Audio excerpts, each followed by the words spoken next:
Prism washing and steam iron centre പുന്നമ്പറമ്പിൽ പ്രവർത്തനം ആരംഭിച്ചു.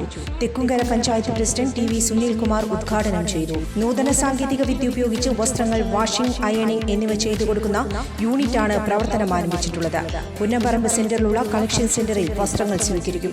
ഉപഭോക്താക്കളുടെ സൗകര്യം കണക്കിലെടുത്ത് വടക്കാഞ്ചേരി ടൗണിലുള്ള അഷ്ടപതി കോംപ്ലക്സിൽ കളക്ഷൻ സെന്റർ ഉടൻ പ്രവർത്തനം ആരംഭിക്കും.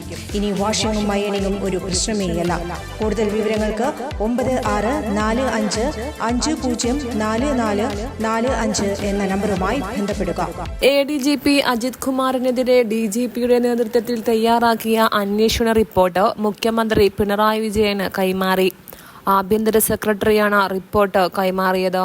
മുഖ്യമന്ത്രിയുടെ പ്രൈവറ്റ് സെക്രട്ടറി CM രവീന്ദ്രനും KK രാഗേഷും ക്ലിഫ് ഹൌസിലെത്തി. പൊളിറ്റിക്കൽ സെക്രട്ടറി P ശശിയും ക്ലിഫ് ഹൌസിൽ മുഖ്യമന്ത്രിയുമായി ചർച്ച നടത്തുന്നുണ്ട്. DGPയും ഉടൻ ക്ലിഫ് ഹൌസിലെത്തും. അതീവ ഗുരുതര കണ്ടെത്തലുകളടങ്ങിയ അന്വേഷണ റിപ്പോർട്ടാണ് ഇന്നലെ സംസ്ഥാന പോലീസ് മേധാവി ഷെയ്ഖ് ദർവേഷ് സാഹിബ് ആഭ്യന്തര സെക്രട്ടറിക്ക് കൈമാറിയത്. മുഖ്യമന്ത്രി ഈ റിപ്പോർട്ട് പരിശോധിച്ച ശേഷം ക്രമസമാധാന ചുമതലയുള്ള ADGP MR അജിത് കുമാറിനെതിരെ ഇന്ന് തന്നെ നടപടിയെടുക്കുമെന്നാണ് സൂചന. റിപ്പോർട്ടിലെ കണ്ടെത്തലുകളുടെ ഗുരുതര സ്വഭാവം പരിഗണിച്ചാൽ സസ്പെൻഷനാണ് സാധ്യത ഏറെയും.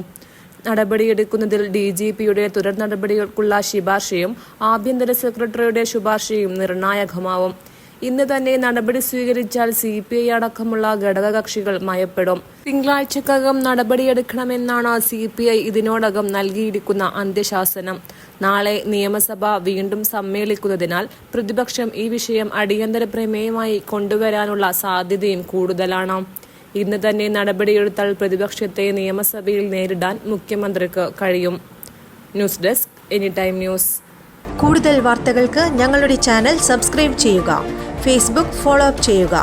വാർത്തകൾ വേഗത്തിലറിയാൻ എനിടൈം ന്യൂസ്.